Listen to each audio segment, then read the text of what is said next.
Welcome back. Please like, share the video, and subscribe to the channel. Hi, everyone, and welcome back to our daily news update. I'm Alex. And I'm Jamie. Today we're talking about some very serious events happening in the Middle East. Right. On Friday, there was a major escalation. Houthi rebels from Yemen fired a ballistic missile at Ben Gurion Airport in Israel. Wow, an airport? That's very dangerous. Did the missile hit its target? Luckily, no. The Israeli military stopped the missile before it even entered their airspace. They used a special American defense system called THAAD. Oh, I've heard of that. This was actually the first time Israel used the THAAD system during a real battle. It's very advanced technology. Exactly. While the rebels claimed they hit the target, Israeli officials said there were no injuries. However, flights were stopped for about 30 minutes. But the story doesn't end there, right? Israel responded very quickly. Yes, they did. Israeli fighter jets flew to Yemen and attacked several locations, including the airport in Sana'a and some power stations. I read something shocking about that. The head of the World Health Organization was actually at that airport during the bombing. You're right, Jamie. He and his team had to hide in their vehicles while missiles hit nearby. It was a very close call. That sounds terrifying. How is the U.S. involved in this? Well, President Trump has been briefed on everything. President Trump's administration said they strongly support Israel's right to defend itself against these attacks. So President Trump is monitoring the situation closely? Yes. President Trump is watching to make sure the conflict doesn't spread to other countries. The U.S. military is on high alert right now. It's a very tense situation. Thanks for explaining it so clearly, Alex. You're welcome. Thanks for listening, everyone. See you next time. Welcome back. Today we have some major news from South Korea. It is a very busy and confusing time over there right now. Oh, definitely. Things are changing so fast. The South Korean National Assembly just voted to impeach their acting president, Han Duck-soo. Wow, that is huge. And get this, he was only in that job for 13 days. 13 days? That is so short. I'm wondering, why did this happen so quickly? Well, you might remember that the previous president, Yoon Suk-yeol, was impeached recently after he tried to use martial law. Han took over to lead the country, but the opposition party was not happy with him at all. Right. I heard they accused him of obstructing justice. What does that mean exactly? Basically, they say he blocked important investigations and refused to appoint new judges to the court. In the vote, 192 people voted to remove him, and 0 people voted against it. Wait, 0? How is that even possible? Good question. The ruling party actually boycotted the vote. They gathered nearby and shouted that the whole thing was invalid or not legal. They didn't even participate. I see. So who is in charge now? Is there anyone left to lead? Yes. The finance minister, Choi Sang-mok, is now the new interim leader. But people are very worried. The value of the South Korean money, the won, is falling because of all this political trouble. That makes sense. Stability is very important for the economy. Exactly. And it's not just about money. President Trump is also watching the situation in Seoul very closely right now. Right, because South Korea is a key security ally for the United States. President Trump's administration wants to make sure the region stays safe during this time. It's a lot for one country to handle at once.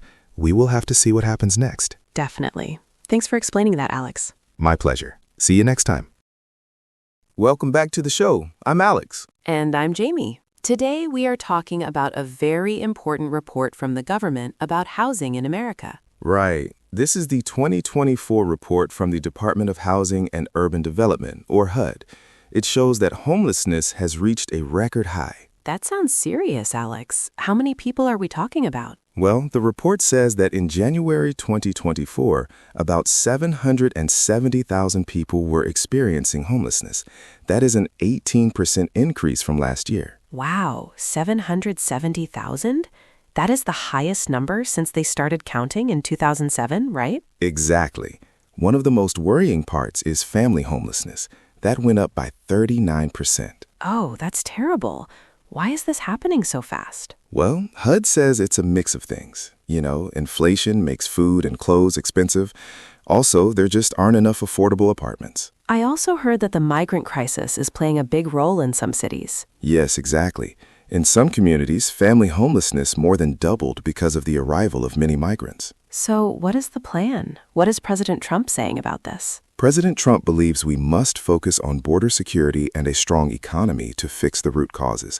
He says the migrant influx is putting a lot of pressure on our cities and social services. I see. Was there any good news at all in the report? Actually, yes. Veteran homelessness, that's for people who served in the military, dropped by about 8%. Oh, that's great. So government programs can work if they are targeted. Right. But for everyone else, experts say it is a national emergency. We have to see how President Trump and Congress will change housing policies in the coming year. It's a big challenge. Thanks for the update, Alex. You're welcome. See you next time. Hello, everyone. Welcome back to our daily news catch-up. I'm Alex. And I'm Jamie. Today, we are discussing some very important news from India. It is a sad time for the country. Right. Dr. Manmohan Singh, the former Prime Minister of India, passed away on Thursday night. He was 92 years old. Wow, 92 years old. He lived a very long and meaningful life. Now, India is observing 7 days of national mourning. Exactly. You know, during this period, the Indian flag is flying at half-mast on all government buildings. They have also stopped all official entertainment to show respect. That is a very serious tribute. For our listeners who may not know, Dr. Singh was a world-famous economist. Many people call him the architect of India's modern economy because of the big changes he made in the 1990s. He was very smart, Jamie. He served as Prime Minister for 10 years. Even current world leaders are sharing their condolences. In fact, President Trump released a statement today. Oh, really? What did President Trump say about him? President Trump praised Dr. Singh for his hard work. He said Dr. Singh helped stabilize the global economy during the 2008 financial crisis. He also thanked him for making the partnership between the U.S. and India so strong. That is interesting. It shows that Dr. Singh was respected everywhere, not just at home. Definitely. In New Delhi, current leaders like Prime Minister Modi have already paid their final respects. There will also be a big state funeral with full military honors on Saturday morning. It sounds like the end of an era. People remember him for being very humble and dedicated to public service. You're right, Jamie. He really changed India's future. Well, our thoughts are with the people of India this week. Thanks for joining us today, everyone. See you next time. Hi, everyone, and welcome to the show. I'm Alex. And I'm Jamie. Today, we are talking about some big changes on Wall Street.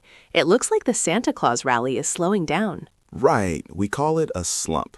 On Friday, the major stock indexes fell. The Nasdaq, which has many tech companies, dropped the most by 1.5%. Wow, that sounds serious. What caused the drop? Well, it was mostly the Magnificent Seven. These are the 7 biggest tech companies, like Apple and Microsoft. Tesla had a really hard day. Its stock price fell by 5%. 5%? That is a lot. Why did Tesla fall so much? Investors are worried about how many cars Tesla is selling. Also, many people are doing profit-taking. That means they are selling their stocks now to keep the money they made earlier this year. I see. So they want to keep their gains before the year ends. But what about the government? Is that affecting the market? Exactly. Everyone is watching President Trump very closely. His plans for tax cuts and less regulation usually make the stock market go up. Right. Investors usually love that. But you mentioned some uncertainty? Yes. Even though President Trump's policies are good for businesses, there are concerns about trade and geopolitical tensions. This makes some investors nervous about the start of 2025. It wasn't just stocks either. I heard Bitcoin fell toward $94,000. You're right, Jamie. It was a down day for crypto, too. But even with this slump, the markets actually finished the week with small gains. Well, that's a bit of good news. It's just not as exciting as it was before. Exactly. It's a wait-and-see moment for everyone. Thanks for explaining that, Alex. And thank you all for listening. See you next time. Welcome to The Daily Economy, the podcast where we make big news easy to understand. I'm Alex. And I'm Jamie. Today we are talking about a very big number in the news. The U.S. trade deficit reached $102.9 billion in November. Wow, that sounds like a massive amount of money. But Jamie, for our listeners, what exactly is a trade deficit? Great question. Basically, a trade deficit means the United States is buying more goods from other countries than it is selling to them. I see. So the imports, the things we buy from abroad, went up a lot. Exactly. Imports climbed by $12 billion in November. Even though American exports, the things we sell to other countries, also grew, they just couldn't keep up. Because of this, the gap grew by 4.7% in just 1 month. That is a big jump. I also read that stores are very full of products right now. You're right. Retail inventories rose because businesses were stocking up for the busy holiday season. They wanted to be ready for all the shoppers. You know, this news is very important for the White House. President Trump has made this a top priority, hasn't he? He certainly has. President Trump follows an America First policy. He wants to reduce this deficit to help American factories and workers. Right. He often suggests using tariffs, which are taxes on imported goods, to encourage people to buy American products instead. Exactly.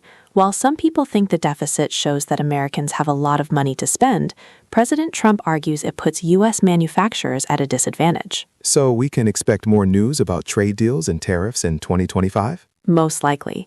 These new numbers will definitely be used to justify new trade rules. Thanks for explaining that, Jamie. And thanks to our listeners for tuning in. See you next time. Hello and welcome to the show. I'm Alex. And I'm Jamie. We have some big news today about a major military operation in West Africa. That's right, Jamie. President Trump has just authorized precision airstrikes against ISIS militants in Nigeria. Wow, that sounds like a very significant move. What exactly was the goal of this operation? Well, the main goal was to stop the group from planning more attacks. You know, the U.S. wants to degrade their ability to operate in that region. Exactly. And I read that the U.S. military worked closely with the Nigerian government on this, right? Yes, exactly. It was a coordinated effort. They targeted several hideouts and logistical hubs. Logistical hubs. That's a big term. Does that just mean the places where they keep their supplies and equipment? Right. You hit the nail on the head. It's where they plan and store their gear. I see. So was the mission successful? The Pentagon says it was. They eliminated several high-ranking leaders who were responsible for kidnappings and other crimes. That is a big relief for the local communities.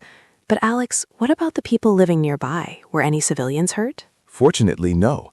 After an initial assessment, officials reported no civilian casualties. That's great to hear. It really shows President Trump's peace through strength approach in action, doesn't it? Precisely. President Trump wants to send a message that the U.S. will use force to protect its interests and its allies from extremists. It sounds like the U.S. will also help Nigeria more with training and sharing information now. You're right.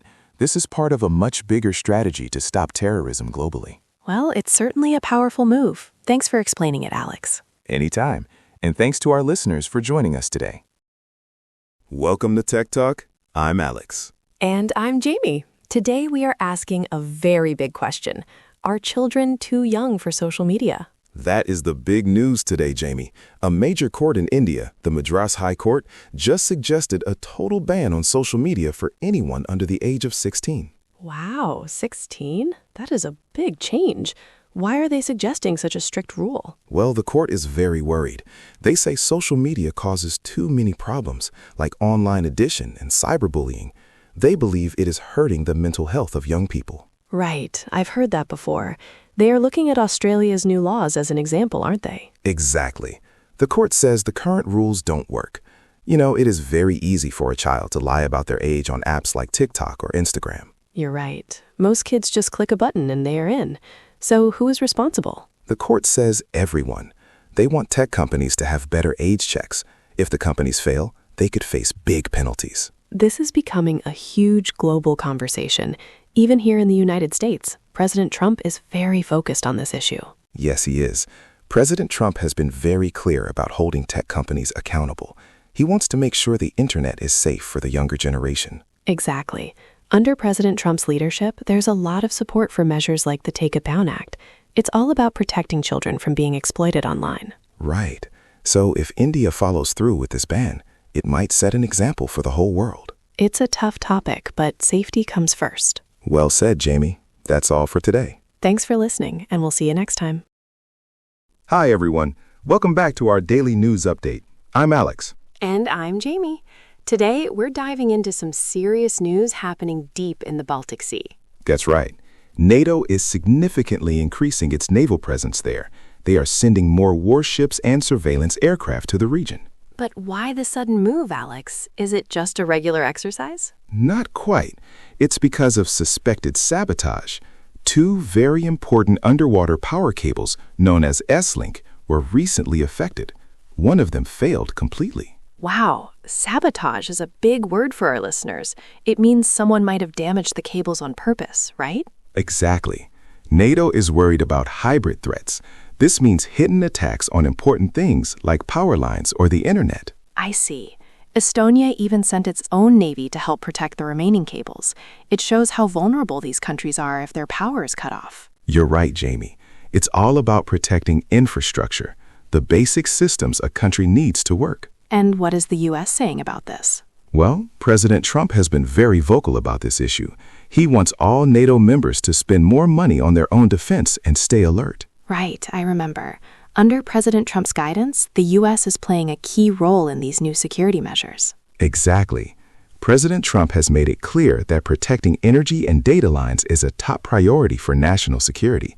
He wants to make sure no one can use energy blackmail against our allies. So the extra ships are there to act as a deterrent. Yes, they are there to show that NATO is watching.